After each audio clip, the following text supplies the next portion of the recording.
नमस्कार दोस्तों, कैसे हैं आप लोग। मैं हूं रोहित निरंजन और स्वागत है आपका हमारे YouTube channel the success study and analysis centre पर। प्यारे साथियों, आज के इस वीडियो में अपन बात करने वाले हैं कि एमपी पटवारी परीक्षा में नॉर्मलाइजेशन किस आधार पर होता है और यह भी देखने वाले हैं कि जो परीक्षा में गलत प्रश्न आते हैं आखिर उनका क्या होता है। गलत प्रश्न भी कितने तरीके के आते हैं वो सब कुछ हम समझने वाले हैं। वादा करता हूं आपसे कि यह वीडियो देखने के बाद आपके जो भी डाउट होंगे नॉर्मलाइजेशन को लेकर वो सभी खत्म हो जाएंगे भाई साहब। उनसे मतलब कुछ आपको दिमाग में टेंशन नहीं रहेगी।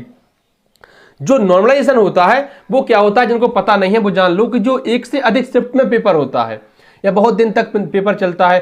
तो ऐसे में क्या होता है, कोई शिफ्ट सरल आती है, कोई शिफ्ट कठिन आती है। जो बोर्ड को लगती है कि ये वाली शिफ्ट थोड़ी सी कठिन थी, इसमें एवरेज नंबर लोगों के कम आए हैं, चलो इनके नंबर थोड़े से बढ़ा देते हैं।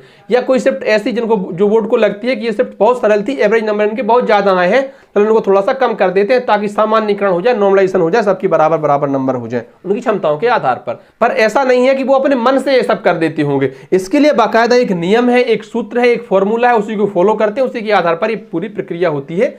वो समझेंगे पूरे विस्तार से, लेकिन उसके पहले देख लेते हैं कि जो गलत प्रश्न परीक्षा में आते हैं भाई साहब उनका क्या होता है। परीक्षा चल रही है, एक श्रीमान आ है, एक श्रीमान बा है, ये दो लोग हैं। इन्होंने प्रश्न क्रमांक 1 मतलब ये सेम डेट में सेम शिफ्ट में एग्जाम दे रहे हैं। पहला जो प्रश्न था 4 विकल्प हैं ए बी सी डी, इनके यहाँ भी 4 विकल्प A B C D same प्रश्न है ये भैया। इन्होंने इसका आंसर डी लगा दिया, इन्होंने इसका आंसर सी लगा दिया। कंप्यूटर में कुछ ना कुछ आंसर ऐड होंगे, उसके आधार पर कंप्यूटर ने डी सही माना और इनको नंबर दे दिया। इनके नंबर हो गए 70, इनका नंबर सी, इनका प्रश्न सी गलत माना और इनको नंबर इनका नंबर काट लिया तो इनके नंबर आए मान लो 69। लेकिन जब आंसर सीट आएगी, जैसे कि आपकी परीक्षा चल रही है 26 अप्रैल तक ही चल रही है ना, तो 1 या 2 दिन में आपकी 26 को खत्म होगी, 27 या 28 को आपकी आंसर सीट आ जाएगी। आपका पेपर खुल जाएगा पूरा कि कौन कौन से प्रश्न आए थे, आपने किस प्रश्न का क्या आंसर लगाया है, बोर्ड ने क्या सही माना है, आपने क्या लगाया है, वो सब कुछ। अगर आपको किसी प्रश्न पर आपत्ति है तो आप आपत्ति याचिका भी लगा सकते हैं, आक्षेप जिसको कहते हैं हिंदी में, आक्षेप लगा देते हैं लोग।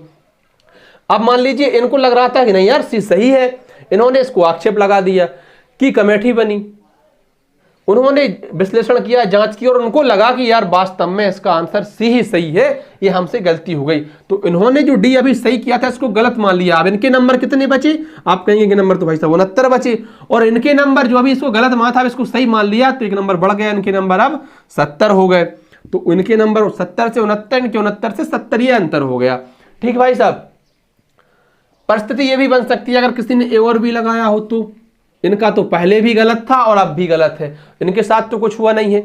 ये तब होता है जब किसी प्रश्न का मात्र ऑप्शन में गलती हो जाए, तब कई बार दूसरी स्थिति बन जाती है और ये हो जाता है क्या कि पूरा प्रश्न जो है वो खारिज कर दिया जाता है, हटा दिया जाता है, डिलीट कर दिया जाता है।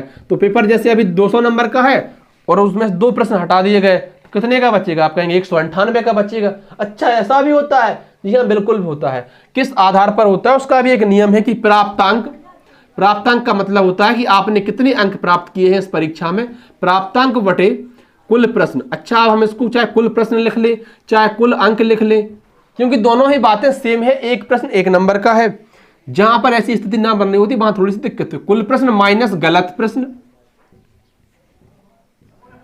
गलत प्रश्न इंटू 100, ऐसी स्थिति बनी। अब यह प्राप्तांक किसी व्यक्ति ने 160 नंबर पाए, कुल प्रश्न कितने थे, आप कहेंगे 200 थे, गलत हो गया मान लीजिए 4 प्रश्न।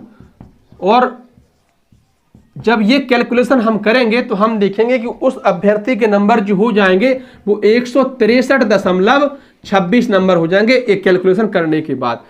सेम डेट में सेम शिफ्ट में दूसरे अभ्यर्थी ने मात्र 100 नंबर प्राप्त किए, कितने में से, आप कहेंगे 200 में से। इसमें भी 4 प्रश्नों को हटा दिया गया, टोटली खारिज कर दिया गया, वैसा भी थोड़ा सा गलत हो गया, इंटू है इंटू 100।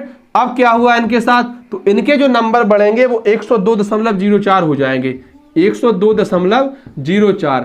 सेम शिफ्ट में 4 प्रश्न गलत हुए थे, इनको बड़े 3.26 था, 3.25 नंबर, इनके बड़े मात्र 2 नंबर। आखिर ऐसा क्यों हुआ, तो इसके लिए नियम ये है, ये इस आधार पर होता है कि आपने कितने प्रतिशत अंक प्राप्त किए हैं। अगर आपने जैसे मान लीजिए 80% अंक प्राप्त किए, इसने 160 मतलब 80% अंक प्राप्त किए, तो इसके जो नंबर बढ़ेंगे वो 0.8 नंबर बढ़ेंगे और इसके जो नंबर बढ़ेंगे वो 0.5 नंबर बढ़ेंगे।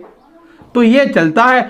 तो इस आधार पर आपके नंबर जो है बढ़ते हैं। वो कब? तब गलत प्रश्न की स्थिति बन जाए। आगे आता है सूत्र। भाई साहब, कौन सा सूत्र होता है जो तय करता है कि आपके नंबर नॉर्मलाइजेशन में बढ़ेंगे कि घटेंगे? उसका भी तो एक सूत्र होता है। तो उस सूत्र को भी हम बिल्कुल बारीकी से और विस्तार से समझ लेते हैं। m यहां से दिख रहा है ना? हाँ जी, दिख रहा है। m बराबर a माइनस v बटे c माइनस d इंटू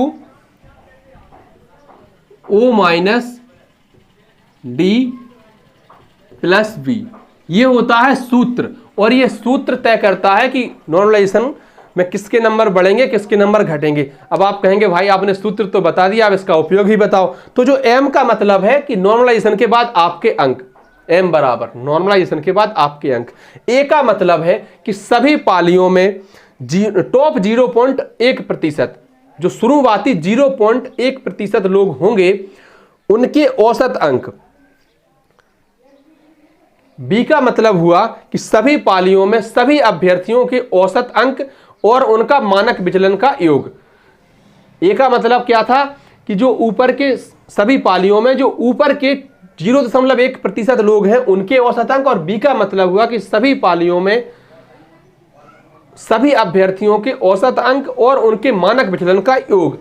सी का अर्थ होता है कि आपकी पाली के ऊपर के 0.1% अभ्यर्थियों के औसत अंक। और डी का मतलब होता है कि आपकी पाली के सभी अभ्यर्थियों के औसत अंक और उनका मानक विचलन का योग। वो मतलब आपके अंक।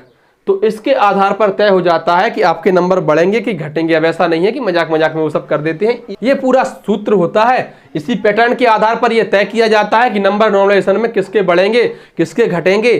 क्या समझे? जैसे क्रिकेट में डीएलएस मेथड होता है, डीएलएस नियम, डकवर्थ लुईस नियम। ये प्रश्न आया था पटवारी परीक्षा में ही कि डीएलएस नियम किस खेल से संबंधित है? तो क्रिकेट से संबंधित। कई बार क्या होता है, बारिश आ जाती है तो जल्दी मैच का डिसाइड कर देते हैं कि मैच इस स्थिति में चल रहा है तो ए टीम जीत जाएगी, उसी के आधार पर वो किसी टीम को जीता दे देते हैं। तो वही है, लेकिन वो नियम चलता है, अपनी समझ में भले नहीं आता है, नियम कुछ ना कुछ होता है।